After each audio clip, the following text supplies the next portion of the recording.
Assalamualaikum, hai semua, apa khabar korang? Terima kasih sebab sudah klik video ini dan jangan lupa untuk tekan tombol subscribe. Kembali lagi bersama saya AA berbagi info dan kisah menarik. Oh, sebelum tu jangan lupa tekan tombol subscribe, tekan loncengnya juga. Okey, sebelum kita mula, saya cuma nak ingatkan, tak kiralah apa sekalipun yang korang tengah buat sekarang ni, hati-hati dan jangan lupa baca bismillah dulu. Tak rugi kalau kita baca bismillah. Tak kisahlah nak baca bismillah panjang ke, bismillahirrahmanirrahim ataupun baca sekadar bismillah. Okey, kisah seram kita untuk video kali ni. Saya rasa saya dah lama dah tak ceritakan tentang kisah seram yang disend oleh kita punya subscriber kan. Jadi video kali ni saya nak sharekan tentang kisah-kisah seram yang disendkan kepada saya. Sebenarnya ada satu kisah seram ni saya pernah ceritakan dulu, tapi ini adalah sambungan daripada cerita tu. Rasanya kisah seram ni saya bagi tajuk Kisah Seram Aida. So kisah seram yang dia sharekan dulu masa dia tengah belajar sebagai nurse kalau tak silapnya. Dan kisah yang dia sharekan pada kali ni lepas dia dah berkahwin. Cuma dalam cerita kali ni, sebab kisah ini macam agak pendek, jadi saya gabungkan dua cerita daripada dua orang subscriber kita. Sudah sedia? Jom kita mula. Okey, kisah yang pertama ni disendkan oleh Aida. So masa tu dia dah berkahwin dan dia ada 3 orang cahaya mata. Katanya 2 perempuan dan 1 lelaki. Yang sulungnya perempuan, yang nombor 2 lelaki, yang bongsunya tu perempuan. Jadi dia dah berkahwin dengan orang Baling Kedah. Sebenarnya pada masa tu dia plan untuk balik kampung, tapi sebab anak nombor 1 dengan anak nombor 2 dia ni terkena demam campak, so dia postpone dulu. Lepas dia orang berdua ni dah okey sikit,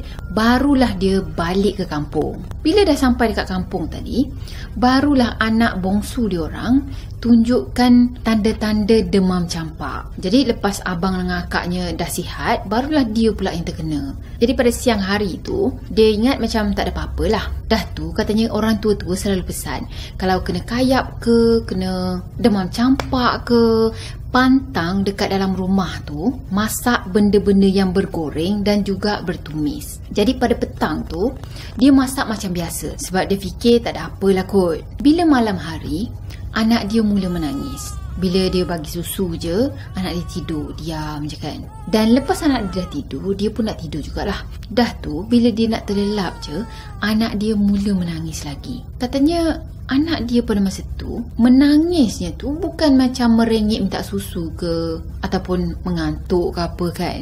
Katanya merengek, katanya cara merengeknya tu lain daripada kebiasaannya. Masa tu dia bagi botol susu pun tak nak. Jadi dia pun cakaplah dengan suami dia, mungkin baby ni sakit mulut tak. So bergila-gila lah dia dengan suami dia jaga baby dia orang pada malam tu. Katanya mak mertua dia pun tak senang duduk juga.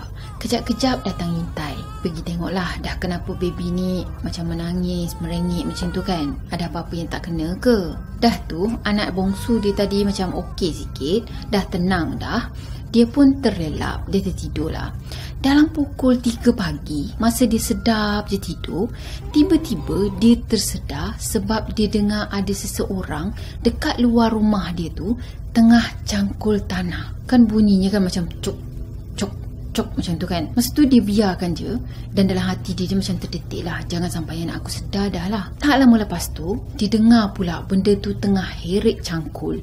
Ini yang seriau sebenarnya. Kan kalau heret cangkul kan, dia dengar macam gerak-gerak macam tu. Ataupun dia tulis bunyi dekat sini, seret, seret, seret. Yelah, lebih kurang macam tu lah seretnya tu. Katanya pada masa tu, dia terlepas cakap tau. Dia cakap macam ni, ish, orang ada anak kecil ni, hormatlah sikit. Terus dia kejutkan suami dia untuk pergi cek bunyi apa yang dekat luar tu kan. Dalam masa yang sama, mak mertua dia pun keluar juga untuk cek keadaan dia.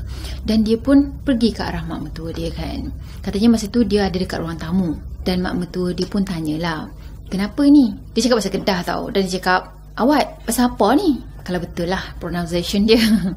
Jadi si Aida ni pun jawab lah kan, mak tak dengar ke tadi? Mak mertua dia cakap, dengar apa? Tak ada apa pun. Suami dia pun tanya juga, awak dengar apa? Abang tak ada dengar apa-apa pun. Dan masa itulah dia terfikir sendiri tau.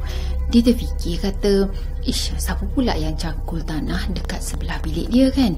Padahal dekat sekitar rumah tu semuanya simen, dan dekat bahagian belakang rumah je yang ada tanah. Dah tu mulalah dia marahkan diri dia sendiri. Dah kenapalah aku pergi tegur. Cuma Alhamdulillah, lepas pada tu tak ada gangguan yang selanjutnya yang dia terima. Dan dalam masa yang sama juga, dia ada panggil seorang pakcik ni, orang masjid katanya, minta tolong untuk tengokkan anak dia. Sebab katanya semalam anak dia macam merengek, nangis semua kan. Dan pakcik tu pun tanyalah, semalam ada masak apa-apa ke? Katanya kalau kena campak, tak boleh nak masak benda bergoreng dalam rumah, sebab benda tu berbisa. Betul ke tak tu Wallahualam. Dan sebenarnya saya sendiri pun ini first time saya dengar. So sebelah petangnya tu dia sembanglah dengan makcik jiran dia, jiran mak mertua dia ni lah. Sebab yang dia dengar tu rumah antara mak mertua dia dengan rumah jiran dia tu. Jadi dia pun tanyalah makcik tu kan, makcik dengar tak ada bunyi semalam? Makcik tanya, bunyi apa? Dah tu dia cakap lah, semalam anak dia yang bongsu ni tak boleh tidur, merengek je. Dia tak sihat. Dan kita orang lah, Aida dengan Awi ni, jaga bergila-gila pada malam semalam. Dan lepas tu dia ada dengar ada orang seret cangkul. Tapi dia heran lah, sebab mana ada tanah dekat area yang dia dengar tu. Dah tu makcik ni cakap, seram lah Aida. Dia pun macam takut lah kan. Dan Aida ni cakap, dia bukannya macam nak menakutkan, tapi dia ceritakan mak dia cakap mungkin Aiman kot. Aiman ni mungkin anak kepada jiran dia. Mungkin Aiman kot yang pergi cangkul tanah dekat area situ kan. Dan makcik tu cakap, Aiman mana ada semalam. Jadi petang tu juga dia balik ke rumah dia yang ada dekat Sungai Petani. Okey, kisah kedua ni dihantar oleh salah seorang subscriber kita yang dia bagi nama samarannya sebagai Alan, bukan nama sebenar. Jadi kita bagi tajuk untuk dia punya cerita ni, diganggu hantu raya sebab celupa. Jadi kisah ni berlaku sekitar tahun 2002 hingga 2013 macam tu lah. So kisah ni berlaku pada diri dia masa dia umur 14 tahun. Masa tu dia kena pindah dekat asrama anak yatim putera yang ada di Kota Baru, Kelantan. Katanya asrama mana tu dia takkan ceritakan sebab nak jaga sensitiviti asrama tu. Dan kisah seram dekat asrama tu sendiri pernah diceritakan oleh penghuni-penghuni senior ni. Sebelum dia masuk ke asrama tu, dah ada satu kisah yang kata menjadi punca kepada segala permasalahan ni. Jadi sebelum ni ada seorang senior dia namanya Man. Katanya Man ni dia seorang yang nakal, keras kepala dan nak ikut kepala dia je. Dan ada satu hari tu, Man ni dia pergi dekat sebuah sungai. Sungai tu ada dekat belakang asrama. Dah tu si Man ni dia ada terjumpa satu botol tau. Botolnya pula penutup ni tu ada ikat dengan kain kuning. Rasanya semua yang dengar cerita ni dah tahu sangat dah itu botol apa kan. Kalau tak tahu komen dekat bawah. Dan Man ni dengan perasaan ingin tahunya dia, dah tu mungkin dia sendiri pun tak tahu itu benda apa, dia boleh pergi buka penutup botol tu. Bila dah buka penutup botol tadi, seolah-olah macam jin 3 hajat kita terkeluar lah kan, Aladin. So lepas dia dah masuk dah ke asrama tadi, dia dah menetap dah dekat situ. Hari pertama dia masuk situ, semuanya normal, biasa je. Tapi selang 3 bulan dia ada dekat asrama tu, masa tu dia sendiri pun dah sedia maklum tentang ceritanya si Man ni kan. Dia terbuka. Lepas tu mungkin dekat area situ pun memang dah famous sangat dah dengan cerita tentang penampakan hantu raya. Dah lepas 3 bulan menetap dekat situ, dia boleh pergi cakap besar. Dia cakap apa tau?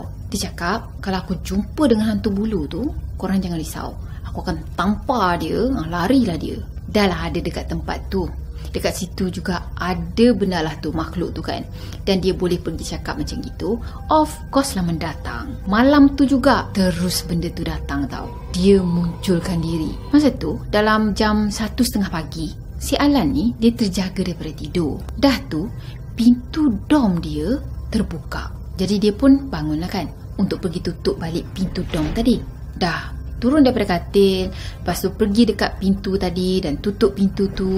Tapi masa dia nak tutup je pintu tu, dia ternampak ada kelibat salah seorang kawan dia. Nama kawan dia ni adalah Bob. Jadi dia pun tegur lah kan. Dia tanya, Bob, kau nak pergi isap rokok ke? Aku nak juga, boleh? Katanya lebih kurang 10 saat Bob tadi dia diam je dekat situ.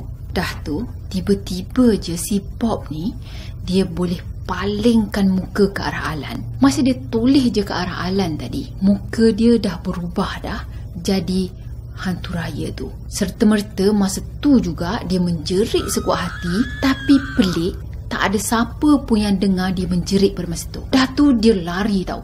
Dia larikan diri, katanya satu asrama, satu blok tu dia pusing dan dia pergi ke bilik warden. Bila dah sampai dekat bilik warden tu, pandangan dia seolah-olah macam bela tau, kabur tau. Pada masa tu, dia nampak hantu raya yang ada dalam bilik warden. Jadi sebab hal ni jugalah, nama dia lekat dengan gelaran warden. Jadi esok paginya tu, dia ceritakan apa yang dah berlaku pada diri dia. Dia cerita dekat member dia semua dan kebanyakan member dia memang percaya dengan apa yang dia ceritakan. Cuma warden dia langsung tak percaya tau. Dan esoknya tu, warden dia pula yang kena. Cuma dia tahulah apa yang warden dia alami pada masa tu. Sebab yelah, sebagai warden, tak mungkinlah dia nak sharekan apa yang berlaku pada diri dia dengan pelajar-pelajar ni kan. Cuma diorang dapat tahu yang pada malam esoknya tu, warden pula yang terkena, sampaikan dia demam. Jadi lepas warden tadi dah kena, barulah dia percaya dengan cerita yang Alan ni ceritakan. Okey, cerita tentang Alan tadi dah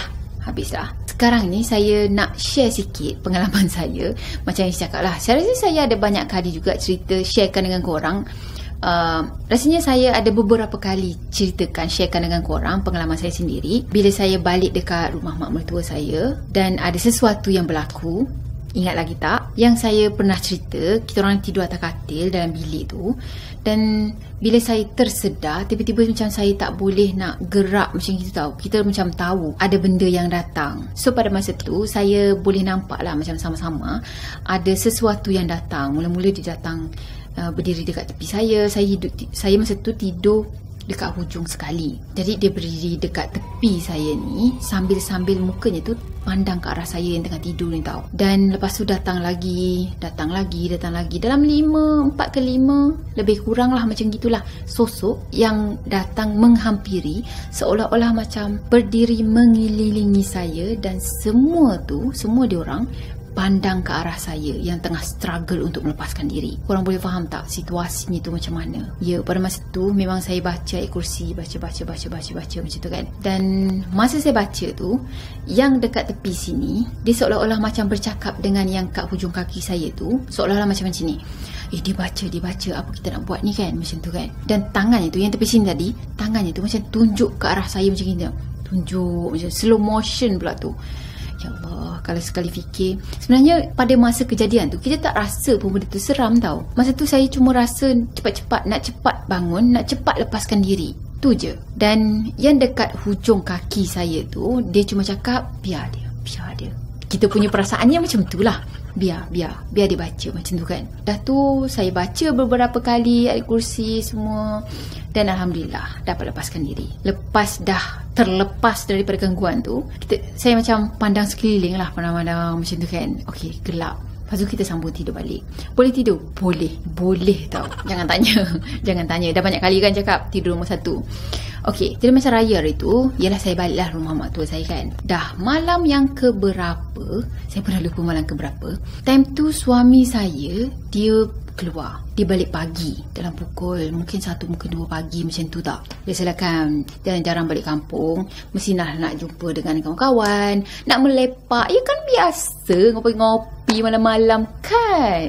Saya sendiri pun selalu ingatkan dia, kalau pergi mana-mana, pergi melepak malam-malam, jangan nak main benda yang bukan. Sebab saya tahu dia sangat senang untuk tersembat ke apa, untuk bawa balik ke apa. Dia memang senang lah.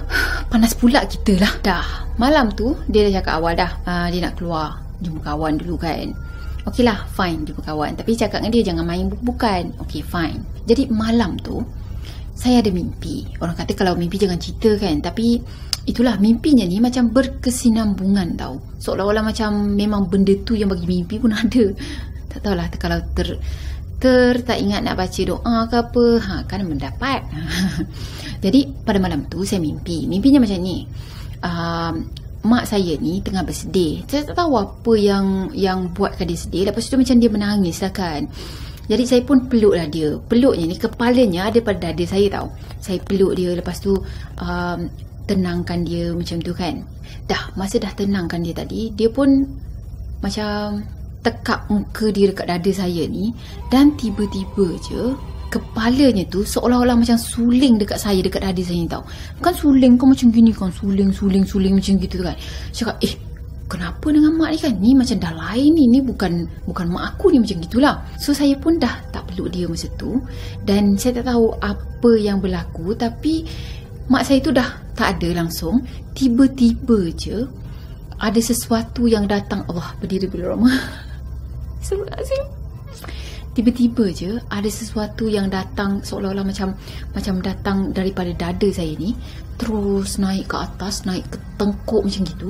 Dan yang paling penting, ya Allah, berdiri bila Rama. Dan yang paling penting, benda tu dia seolah-olah macam cecair tau.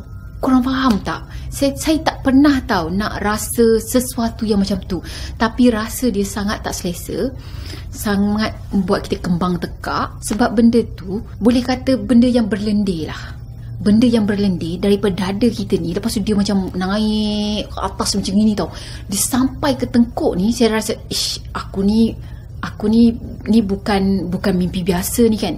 Masa tu saya terus snap it. Hebat kau. Snap it. Ni kalau takut kena buat lawak. Baru tak takut.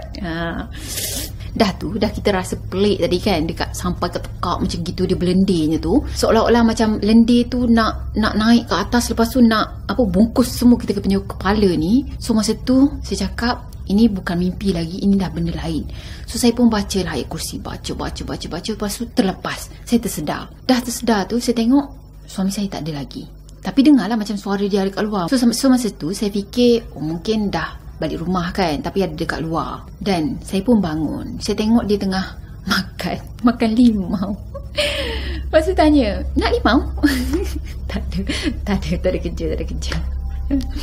Dan saya tanyalah dia balik pukul berapa kan. Lepas tu cakap dalam pukul 2 lebih tak. Dia balik macam tu lah, lebih kurang. Lepas tu cakap, yelah, pergi toilet. Lepas tu sambung tidur lagi. Esok paginya tu saya pun ceritalah dengan dia. Saya cerita dengan mak mertua saya.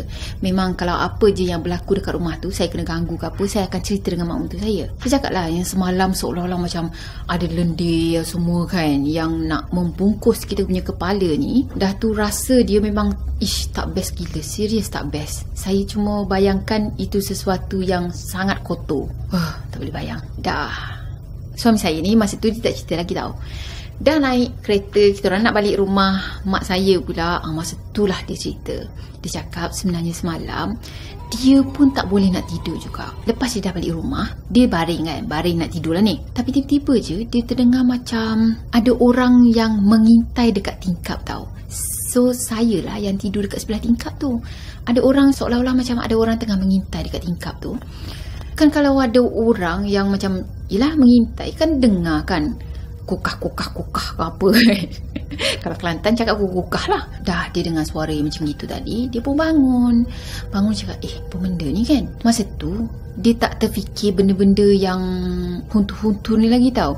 Dia cuma fikir dia takut ada orang nak masuk rumah tu. Dia takut ada orang jahat. So dia pun pergilah ambil cota. Saya tak perlu describe kan. Kelantan panggil cota benda tu tau. Kalau orang luar tak tahulah apa benda. Benar lah tu lah, macam kayu lah macam tu kan. Dia ambil benda tu, dia keluar daripada rumah. Dia pusing sekeliling rumah, tengok ada orang ke tak. Tapi tak ada siapa pun, tak ada pun kelibat orang pada masa tu. Dia pun masuk dalam rumah. Boleh kira berani jugalah sebenarnya. Dia penakut, tapi berani jugalah kalau macam tu kan. Dah tu dia dengar pula ada orang kopek kelapa. Kan bunyi macam ini kan, kopek kelapa yang kering tu, yang kita nak buat santan tu, kan bunyi kecak krek. Dia tarik dia punya sabut tu kan. Dia dengar macam gitu pula. Lepas tu lama tu dia dengar pula seolah-olah macam ada orang berjalan dekat tepi tingkap tu. Tak boleh bayang lah. Lepas tu dia cakap sebab itulah dia tak boleh tidur dalam bilik tu. Dan dia keluar. Lepas tu dia makan limau tadi. Oh ya, baru teringat. Rupa-rupanya malam tu dia cakap dia keluar sebab dia nak tolong kawan dia angkat barang masuk dalam lori. Kalau tak silap nak pindah rumah ke apa macam gitulah. Jadi memang pada malam tu dia balik dalam pukul 2 lebih pagi lah kan. Tak tahulah sama ada yang ikut ataupun memang stay kat situ saja nak yelah nak usik ke apa kan. Tapi itulah, setiap kali kita orang balik memang dia macam ada welcome party gitu kan. Hey, balik berparti. Okey, itulah dia serba sedikit pengalaman saya pula. Saya selitkan jugalah dekat sini kan. Cuma pengalaman yang ada lendir dekat leher tadi tu, ya Allah, itu tak boleh nak dilupakan. Perasaan tu sangat-sangat menggelikan. Dan saya sendiri tak pernah nak rasa sesuatu yang macam tu. Lepas dah jadi macam itu, saya macam marah jugalah dekat dia dalam hati. Ya Allah, apa benda lah lendir macam tu. Kalau datang tak payah lendir. Tak perlu kot kan. Okeylah, saya rasa sampai di sini dulu untuk video kali ni. Saya harap korang suka video ni. Dan macam biasa, kalau korang suka video ni, jangan lupa untuk tekan tombol like, comment, share dan juga subscribe. Bye-bye. Assalamualaikum warahmatullahi wabarakatuh. Bye-bye.